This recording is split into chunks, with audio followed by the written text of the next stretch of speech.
السلام علیکم۔ ابرار رشید آپ کی خدمت میں ایک مرتبہ پھر حاضر ہے اور آپ سے درخواست ہے کہ اگر ابھی تک آپ نے چینل کو سبسکرائب نہیں کیا تو اسے سبسکرائب کر لیں،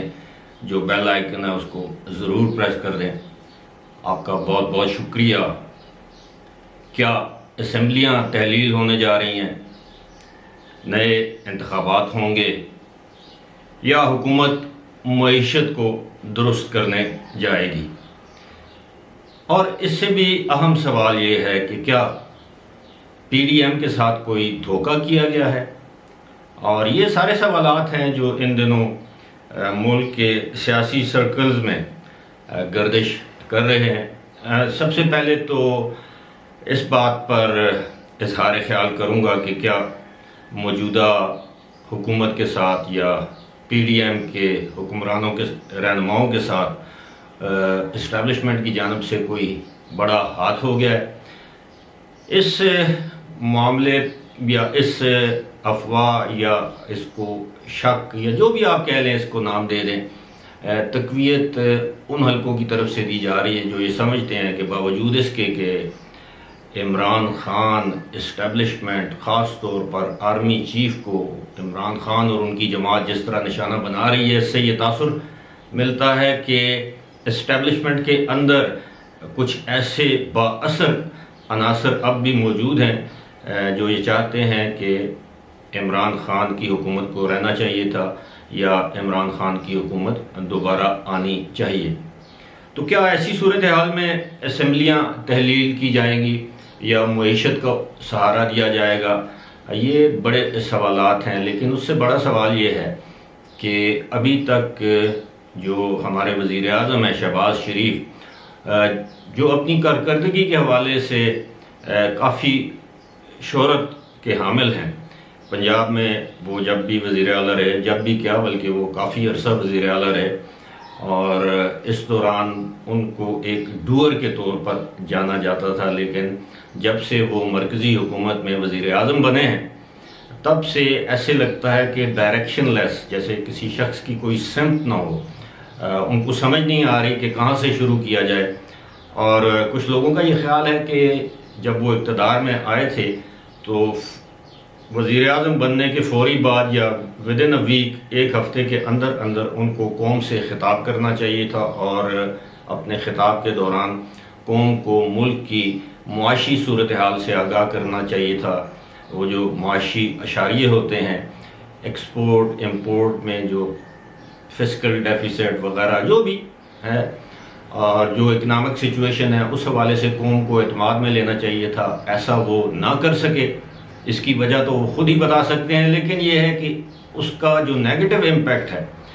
وہ پاکستانی معیشت پر دن بدن گہرا ہوتا جا رہا ہے۔ یعنی انڈیسیژن جسے آپ کہتے ہیں، اس کی وجہ سے بہت زیادہ مسائل گمبھیر ہو گئے ہیں۔ سٹاک مارکیٹ دن بدن نیچے جا رہی ہے، ڈالر کی اڑان جو ہے وہ پکڑ میں نہیں آ رہی۔ آج بھی انٹر بینک مارکیٹ میں ڈالر جو ہے 195 روپے پہ ٹریڈ ہو رہا ہے۔ تو یہ ساری صورتحال کچھ نہیں، بہت زیادہ گمبھیر دکھائی دیتی ہے۔ اور کچھ لوگ تو یہ بھی کہتے ہیں کہ پاکستان اور سری لنکا یہ ایک دوسرے سے زیادہ دور نہیں۔ جو کچھ سری لنکا میں ہوا آپ جانتے ہوں گے، اس پر کوشش کروں گا کوئی الگ سے ویڈیو کروں، لیکن فی الحال میں یہ سمجھتا ہوں کہ حکومت کے پاس دو راستے ہیں۔ ایک تو یہ ہے کہ وہ کڑوا گھونٹ بھرے اور وہ آئی ایم ایف کے ساتھ آئی ایم ایف کی شرائط کے مطابق معاہدہ کرے، پاکستان کے لیے امداد حاصل کرے، اور اس کا برنٹ جو ہے، اس کا اثر تو ظاہر ہے مہنگائی کی صورت میں عوام پر ہی پڑے گا۔ لیکن معاملہ یہ ہے کہ یہ سارا کچھ کرنے کے بعد اگر پھر انتخابات میں جانا پڑتا ہے تو یہ تو مسلم لیگ، نون پیپلز پارٹی، مولانا فضل الرحمان، یہ جتنی بھی جماعتیں ہیں، ان کے لیے زہر قاتل ہوگا۔ وہ ظاہر ہے ان کی جو عوامی مقبولیت جو ہے اس وقت وہ گر جائے گی، اور عمران خان کی جو عوامی مقبولیت جس لیول پر ہے اس سے اوپر آ جائے گی۔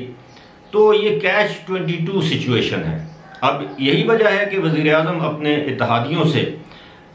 روزانہ کی بنیاد پر ملاقات کر رہے ہیں۔ آج کیبنٹ کی میٹنگ بھی ہے، اس کے بعد پھر اتحادیوں سے ملاقات ہوگی اور ایک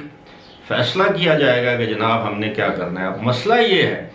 کہ کہ اگر یہ بجٹ دے دیتے ہیں، اور بجٹ خسارے کا، یعنی پاکستان کی تاریخ میں سب سے زیادہ خسارے کا بجٹ جو ہوگا، جس کا مطلب یہ ہے کہ عوام پر مہنگائی کا مزید بوجھ آئے گا، اور اس بوجھ کو عوام برداشت نہیں کر پائے گی۔ اور اگر وہ بجٹ دے دیتے ہیں اور اس کے بعد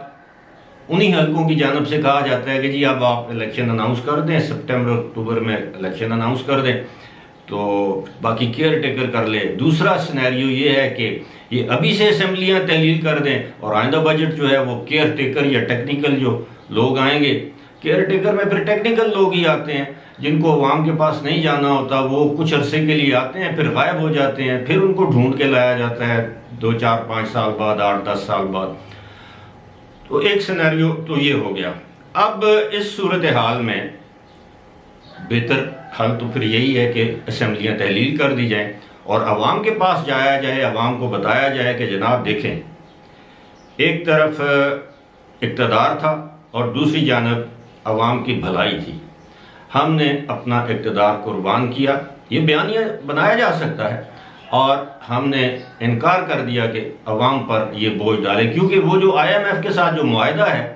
وہ عمران خان کی حکومت کے دور سے ہے، یعنی PTI کی حکومت کے دور سے ہے، اور آخری اس معاہدے میں جو اس کے جو تابوت میں جو کیل ٹھونکی گئی وہ شوکت ترین جو سابق وزیر خزانہ ہیں ان کی جانب سے کی گئی کہ جناب ہم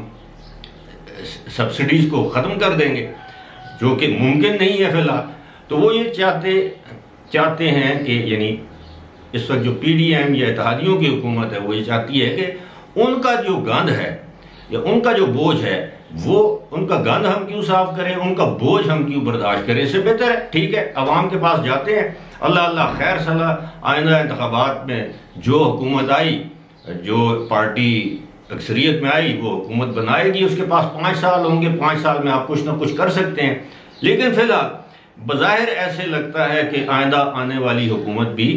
کوئی اتنی مستحکم حکومت نہیں ہوگی، وہی ہاش پاش ہوگا، وہی ہنگ پارلیمنٹ ہوگی، مسلم لیگ، نون، پیپلز پارٹی اور مولانا فضل الرحمان یہ مل کر حکومت بنائیں گے، شاید ان کے ساتھ MQM بھی آ جائے، جس طرح عمران خان کے ساتھ ہوا تھا، یعنی جتنی سیٹیں عمران خان کو ملی تھیں یا دلوائی گئی تھیں اتنی سیٹیں اس مرتبہ شاید یا اس سے کم یا زیادہ مسلم لیگ نون کو مل جائیں، اور پیپلز پارٹی کی نشستیں شاید پہلے سے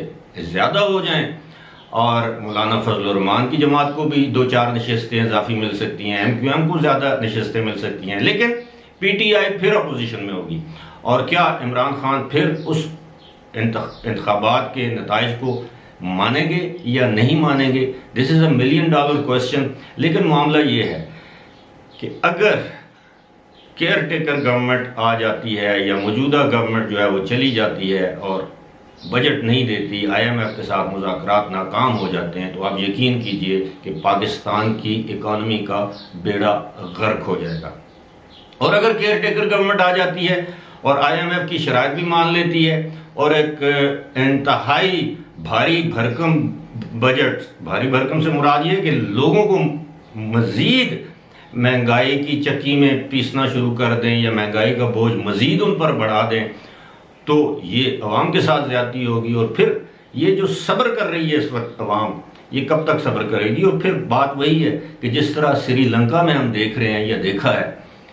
اللہ نہ کرے کہ وہ حالات پاکستان میں پیدا ہوں۔ اس وقت پاکستان میں سچویشن یہ ہے کہ اگر سٹیبل گورنمنٹ بھی ہو، ابھی یہ تو 2 ووٹوں کی اکثریت سے یہ گورنمنٹ بنی ہوئی ہے، اگر سٹیبل گورنمنٹ بھی ہو اور اس طرح ملک میں انتشار کی باتیں کی جا رہی ہوں، خانہ جنگی کی باتیں کی جا رہی ہوں، انارکی کی باتیں کی جا رہی ہوں، تو کوئی پاگل ہی ہوگا جو انویسٹ کرے گا پاکستان میں، اور سرمایہ کار جو ہے وہ اپنا سرمایہ نکال رہے ہیں اسٹاک ایکسچینج سے۔ ڈالر جس طرح پہلے میں نے آپ کو بتایا ہے کہ تاریخ کی بلند ترین سطح پر ہے، جب سے یہ حکومت اقتدار میں آئی ہے ڈالر جو ہے وہ روپے کے مقابلے میں تقریباً 12 روپے 11 یا 12 کے درمیان جو ہے اس میں روپے میں اس میں اضافہ ہوا ہے۔ تو یہ ایک انتہائی مایوس کن صورتحال ہے۔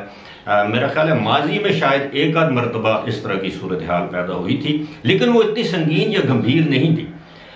اب جو صورتحال ہے، اس وقت بیل آؤٹ پیکیجز مل رہے تھے پاکستان کو، اس کی متعدد وجوہات تھیں، وہ افغان وار تھی، وہ اور سلسلے تھے، وار آن ٹیرر تھی، لیکن اس مرتبہ وہ بھی نہیں ہے۔ اور امریکہ کو بھی ہم نے اینٹیگنائز کر رکھا ہے، عالمی ادارے بھی ہم سے ناخوش ہیں، اور جو ہمارے برادر اسلامی ممالک جنہوں نے اپنا ایگری تو کیا ہے فائنینشیل پیکیجز پہ، لیکن مشروط کیا ہے کہ جب تک آئی ایم ایف آپ کو کلین چٹ نہیں دیتی یا دیتا تو اس وقت تک ہم آپ کی اس طرح مدد کرنے کو تیار نہیں ہیں، کیونکہ دنیا میں اس وقت تیل کی قیمتیں اتنی زیادہ ہیں، جو ممالک تیل پیدا کر رہے ہیں وہاں پر تیل کی قیمتیں اتنی آسمان کو چھو رہی ہیں۔ تو پاکستان میں تو ظاہر ہے اگر آج آئی ایم ایف کی جو شرائط ہیں ان کو مان لیا جائے تو پاکستان میں پیٹرول کی جو قیمتیں ہیں وہ 190 روپے تک جا سکتی ہیں، 190 روپے فی لیٹر۔ لہذا آپ اور میں مل کر دعا ہی کر سکتے ہیں کہ اللہ تعالیٰ ہمارے حکمرانوں کو درست سمت میں جانے کی توفیق دے، اور جو کچھ بھی کیا جائے وہ پاکستان اور پاکستان کی معیشت کی بہتری کے لیے کیا جائے۔ فی الحال اسی کے ساتھ مجھے دیجیے اجازت، خدا حافظ۔